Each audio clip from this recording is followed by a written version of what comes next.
বৈষ্ণৱ জয়গুৰু শংকৰ আমাৰ 56 সংখ্যক দৰং জিলা শাখাৰ শংকৰ মাধৱ আঞ্চলিক শাখাৰ উদ্যোগত যি আমাৰ বাৰ্ষিক অধিৱেশন ভাগি আমাৰ ইয়াতে অনুষ্ঠিত হৈছে সৰ্গেশ্বৰ ৰাজবংশী সমন্বয় ক্ষেত্ৰত আমাৰ ভকত বৈষ্ণৱসকলৰ আগমন ঘটিছে। আমি খুব আনন্দিত। আমাৰ সকলো শংকৰ সংঘৰ সদস্যসকলে খুব আনন্দ পাইছে। তেওঁলোকক আতিথ্য কৰিবলৈ ভকত বৈষ্ণৱসকলক আতিথ্য কৰিবলৈ পাই আমি খুবেই সুখী।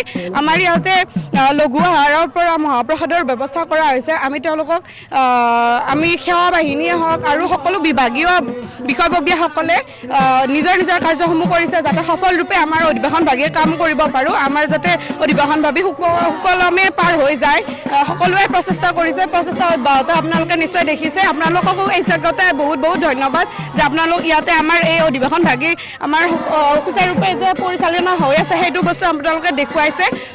খুব বেছি ধন্যবাদ আপোনালোকলৈ। আৰু আমাৰ এই যি ভক্তি ভৰা পৰিৱেশ আমাৰ সকলোৰে হৃদয়ত মানে অন্তৰৰ পৰা এটা ভক্তি ৰস নিগৰিত হৈছে আৰু সকলোৱে ভকতিত বিলীন হৈ গৈছে মানে। আৰু সেইটো আপোনালোকে নিশ্চয় দেখা পাইছে। নাগাৰা তাল খোল তালৰ শব্দ গম পাইছে আৰু নাম কীৰ্তন সকলোতে হৈ আছে। আৰু মূল মঞ্চত আমাৰ মিটিং আৰম্ভ হ'ব অলপ সময়ৰ পাছতে। সময়মতে নিৰ্দিষ্ট কাৰ্যসূচীবিলাক চলি আছে। গতিকে এইখিনি চেগতে আৰু মই সকলো সদস্যৰ পৰা সেইটোৱে বিচাৰিম যে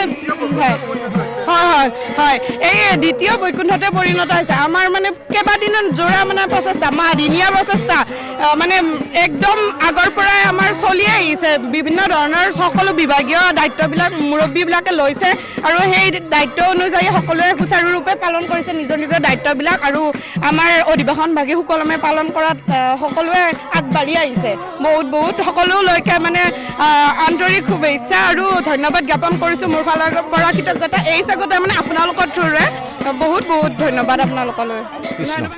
জয়গুৰু শংকৰ আজিৰ পৰা আজি 24 তাৰিখৰ পৰা আমাৰ শ্ৰীমন্ত শংকৰদেৱ শংকৰ 56 সংখ্যক দৰং জিলা শাখাৰ বাৰ্ষিক অধিৱেশন ভাগ আৰম্ভ হৈছে। প্ৰায় 6 মাহৰ আগৰ পৰাই আমাৰ এই অধিৱেশন ভাগৰ প্ৰস্তুতিৰ কাম চলি আছিলে। ভগৱানৰ কৃপাত আজিৰ পৰা আমাৰ এই অনুষ্ঠান ভাগ আৰম্ভ হৈছে। ৰাতিপুৱা তোৰণ উন্মোচন ক্ষেত্ৰ উন্মোচনকে আদি কৰি আমাৰ সুন্দৰ অনুষ্ঠানবিলাক আমাৰ হৈ গৈছে।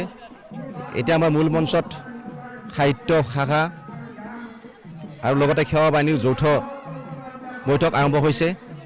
আৰু এই বৈঠকত আমাৰ সংস্কৃতি শাখাৰ তৰফৰ পৰা এটি সমবেত বৰগীতেৰে আজি আমাৰ অনুষ্ঠান ৰূপায়ণ কৰিলোঁ। আৰু এই অনুষ্ঠানৰ পিছতে আমাৰ আজি সন্ধিয়া এক বৰ্ণাঢ্য সাংস্কৃতিক অনুষ্ঠান আমি আয়োজন কৰিছোঁ। তাত আমাৰ জনপ্ৰিয় বিদ্যাসাগৰ শিল্পী আমাৰ মাজত আহি উপস্থিত হ'ব। তেখেতে আমাৰ মাজত আজি সাংস্কৃতিক সন্ধিয়া মঞ্চৰ উদ্বোধন কৰিব। লগতে তেওঁ আমাৰ মাজত গীত পৰিৱেশন কৰিব। তাৰপিছত অহাকালি আমাৰ বিভিন্ন কাৰ্যসূচী আছে। সাংস্কৃতিক শোভাযাত্ৰা আছে। এই লগতে আমাৰ পতাকা উত্তোলন আছে। দিনত আমাৰ মূল মুকলি সভা আছে। ৰাতি সাংস্কৃতিক সন্ধিয়া আছে বৰ্ণাঢ্য কাৰ্যসূচীৰে। অহাকালি ৰাতি আমাৰ সাংস্কৃতিক সন্ধিয়াৰ মঞ্চ উদ্বোধন কৰিব জনপ্ৰিয় কণ্ঠশিল্পী মানৱ ভাগৱতী মহোদয়ে। গতিকে আমাৰ সমূহ বান্ধৱ আই মাতৃৰ সমস্তই এই অধিৱেশন ভাগত সহযোগ কৰিব বুলি আমি আশাৰে বাট চাই ৰ'লোঁ।